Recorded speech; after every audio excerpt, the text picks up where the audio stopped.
What's going on YouTube? It's your boy Logisticalstyles coming at you with another video, and today we are doing a tutorial video. This is going to be a walkthrough on looping.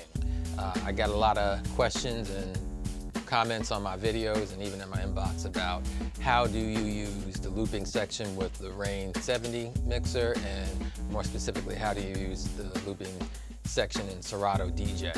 And what we're going to do today is we're going to go and do like a deep dive into the looping section in the software, and then with the hardware. I'm going to start with the software first because the software is the main feature and the hardware is just a way to control that feature. So if you learn how to use the looping within the Serato software, you'll be able to have a better idea of how to use the hardware to manipulate it. So before we go any further, I'd like to ask that if you are enjoying these videos, if you're liking what you're seeing and you want me to continue to make more videos, go ahead and click the like, the subscribe, and even ring that bell if you want to get notifications of when I upload new video and new content. So now with all that out the way, let's go ahead and jump into the software and take a look at the screen to see what the looping section in Serato DJ has available. Okay, so here we are looking at the screen in Serato DJ Pro. And normally I would be doing a screen share or a screen capture with QuickTime, but because I'm doing this all on my laptop, it causes the fan to really kick in, and a couple of recordings that I've tried to get have been pretty loud. So I'm going to just face the camera at this laptop screen and we'll go over this. So let's start with what you would see when you normally start up Serato DJ. What you have here is your cue point mode. When you have this block right here highlighted with the little white square with a pointy bottom and the two arrows going in a circle, that's your cue point slot, and that's where you have control over all 8 of your cue point locations. You can create them, you can add them, you can remove them all from here.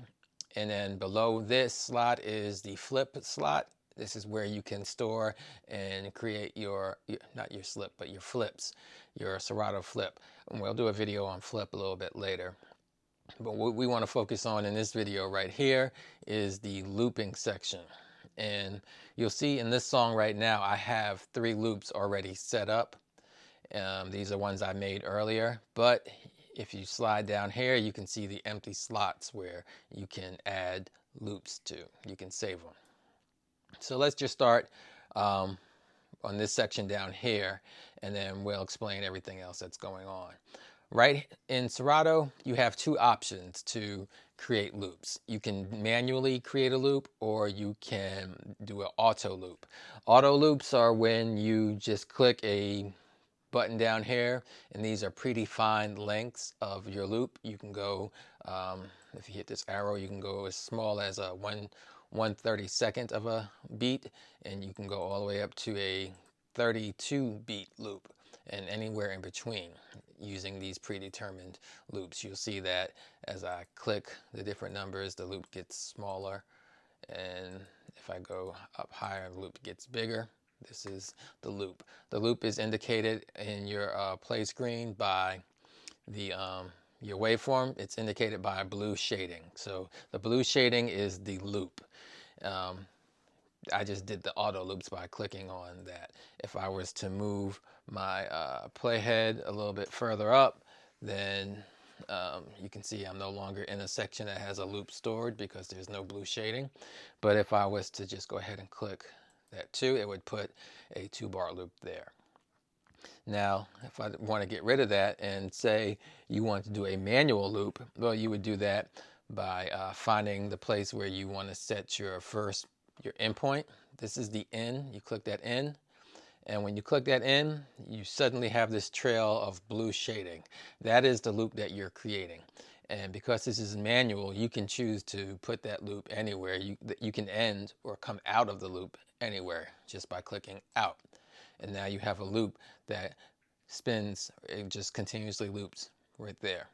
Now, those loops are pretty cool for when you don't have a BPM assigned to your song. If you don't have a BPM assigned to your song, then you cannot do auto loops. It can't tell what 2 or 4 bars is within the song if it doesn't have a BPM recorded. So that, in that case, you would need to do a manual loop by creating your in and out points. The next button, well, I'm going to skip this button for a second and go over here. This is the loop engage and disengage button. So you can turn the loop off or turn it on just by clicking this. And this doesn't matter whether you're doing a manual loop, an auto loop, pre-saved loop. This is how you disengage. This is how you disengage the loop. This button right here, this is called the reloop button. And what reloop does, it takes you back to the start of the last loop that you had selected when you use this button down here. Now, this button is very similar to these buttons in these slots, but these buttons are specific to those slots.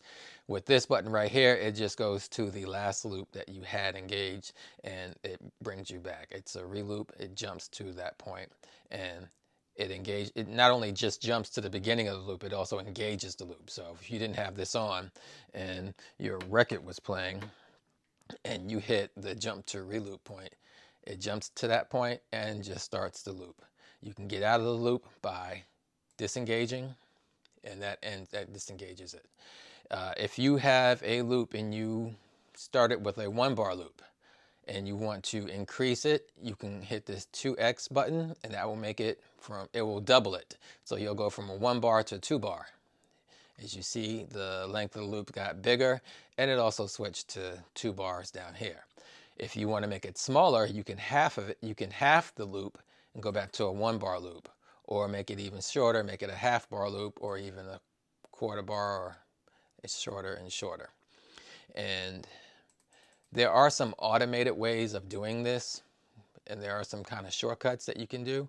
And you also can get this effect by going into your loop roll, and we'll go into that a little bit later. A loop roll is very similar to an auto loop, except for the fact that it's a momentary loop. So as soon as you let go of that button for the auto loop, the loop will be released. And then the second difference is when it's released, it's not just going to pick up where it was released from. It's going to continue. It's going to pick up where it would have been playing had you not pressed it.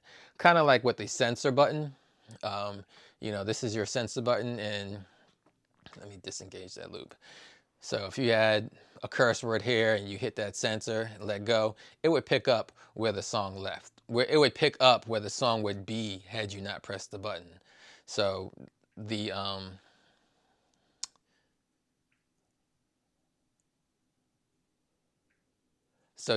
the loop rolls are the same way. When you have a loop roll and you engage it, when you let go, it's going to be where the song would have normally been had you not pressed it. Play around with that when you get a chance so you can really kind of figure out if you don't understand what I'm explaining right now. But the best way to learn this stuff is to actually do it as you are learning. So put your hands on it, play around with this stuff, and you'll learn it. So now let's focus on the slots. On the slots, you have those same buttons, but they are specific to those slots. So you can turn on a loop, and if this loop is at the beginning of the song, well, it's turned on, but you're not hearing it until you hit that reloop button and you go to that point. If you were to create a loop, let's stop this here. And I don't have the music playing right now because I really want you to see what I'm talking about, but as we get a little bit more over the basics of this, I'll start playing the music and you can hear the effects of the looping.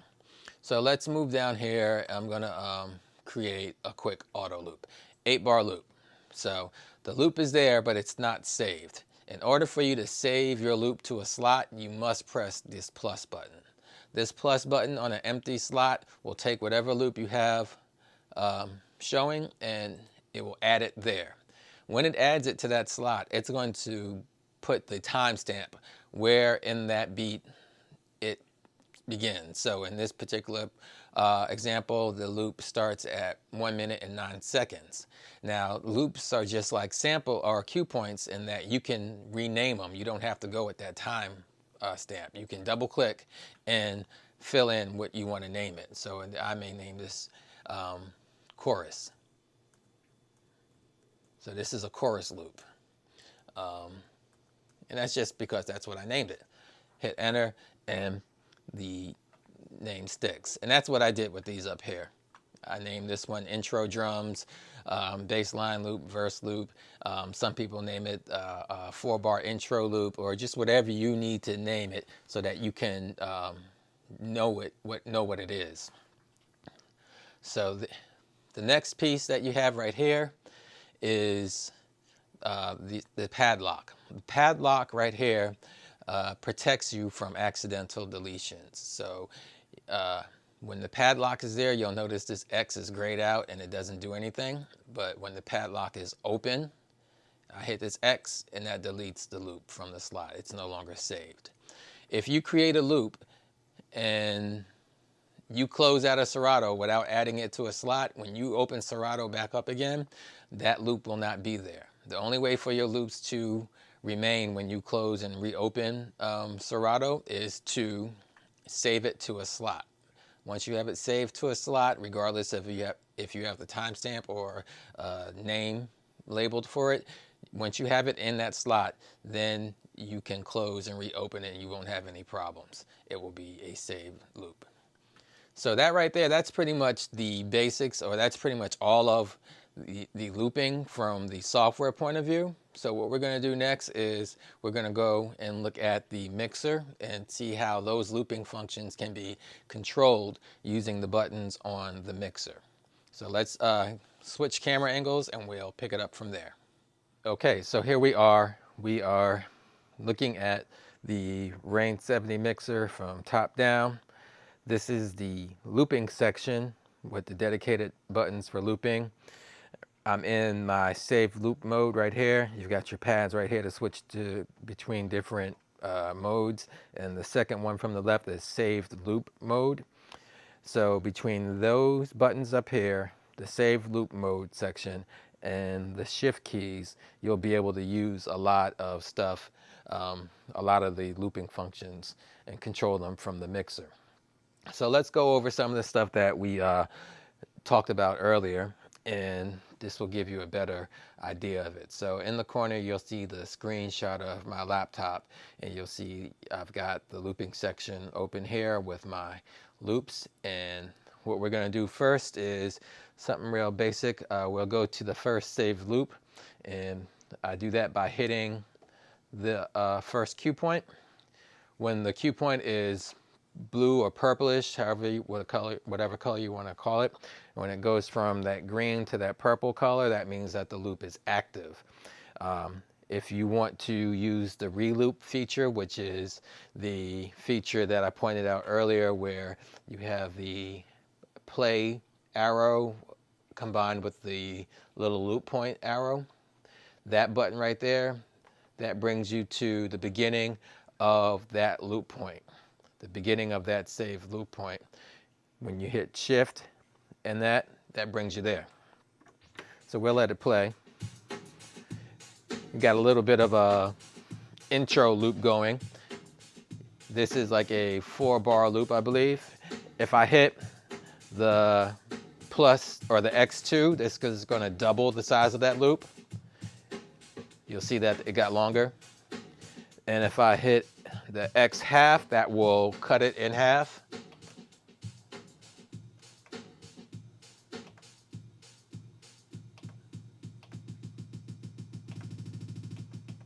So you see you have control over the length of your loop just by using that half and that multiplied by 2 button. You can turn the loop off just by hitting this button up top, loop on off, or you can hit the purple pad and it will turn back to yellow, and that releases the loop. If I want to, I can hit shift and hit that cue point again, that pad, and that will bring it back.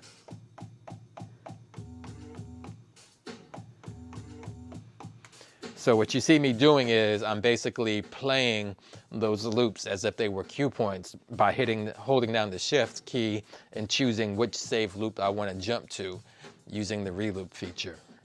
If I was to just choose another loop slot and activate that, that releases that first loop that I was playing with. But now when it hits the point where that loop has been engaged, it's going to keep engaging it and looping it there. Now I could go back to the first loop point and hit that one. It releases that second loop point, but because I'm beyond the first loop point, it's not going to do anything for me. I would have to, if I wanted to get back to that first loop point, I would have to hit shift and bring it back. So you have that, and then like I said, also the option was to just hit that top button and that will release the loop. Now another thing that I mentioned earlier was the reloop, but not using it for particular slots, but using it to just recall the last loop that you had engaged. And you can do that by hitting the shift button and this loop on off button. And it brings you back to the last loop I had, which happened to be the first loop slot. So that's why it eliminated that one and it brought it back to the first loop slot. I can release it by hitting that button again, and there you go. Now, another thing we can look at also is the loop roll. Loop roll is very similar to an auto loop in that it goes to certain predefined lengths. So you can have your as far down as to a 132 of a 1/32 of a beat all the way up to a 32 bar loop, and you can choose in between there. With the loop roll, it is a momentary loop, so that means once I release my finger from the button, the loop ends, and it will pick up right where the song would be playing had I not pressed that button. Kind of like the sensor feature, like when you have the sensor button on the screen and you've got something playing and it's maybe a curse word or something you want to bleep out. Even though I held that button down, when I released it, it picked up where it would have played had I not touched it. And the same thing goes with the loop roll. I like to keep my default loop roll somewhere where I have this pad be 132. Maybe sometimes I use it at 1/8, but you can change those by using the parameter button. You can click left, right, and you'll see on the screen that the values that I'm showing under the loop section are changing for bigger or smaller. So if you look at the loop section on the Serato screen, you'll notice there are 8 slots up here. These 8 slots are represented by the 8 pads on the mixer. So as you use your parameter button, these parameter buttons here, left, right, they correspond with these left, right arrows here. So if I click that way, then the numbers go up. So let's show you loop roll in action.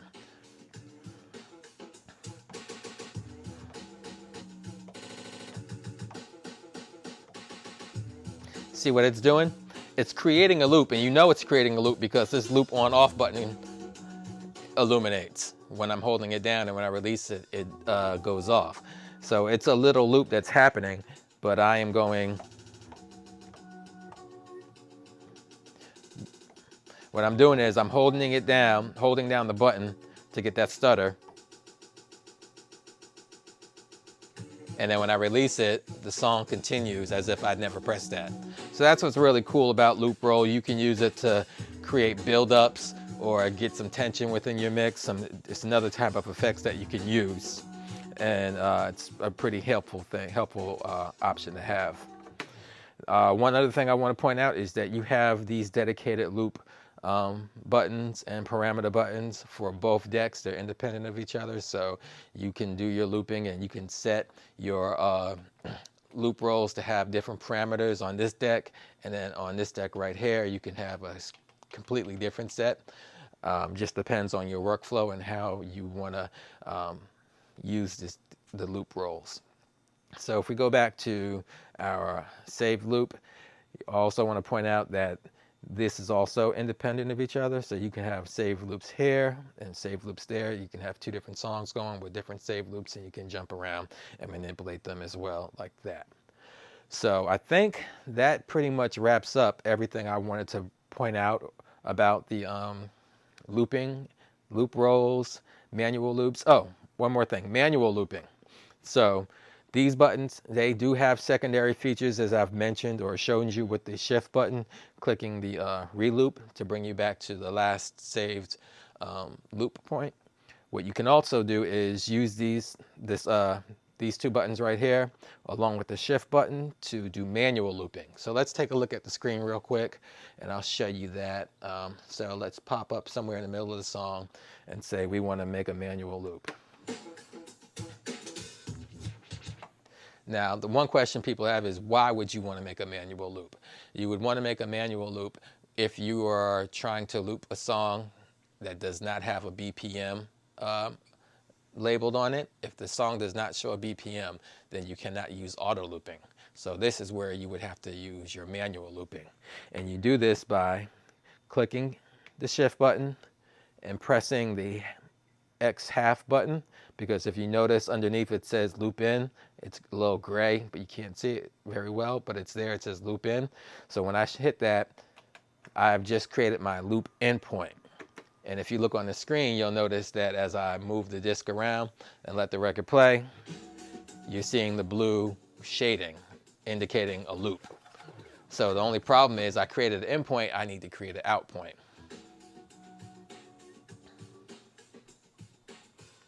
So I'm gonna go there, hold shift, hit that button, I hit shift and the X2 button, and that created the out point. Or I didn't press it solidly enough. Out. So now you can see that I have a loop.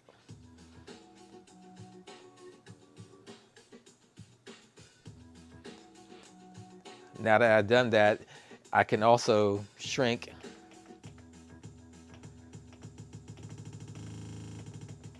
and lengthen the loop.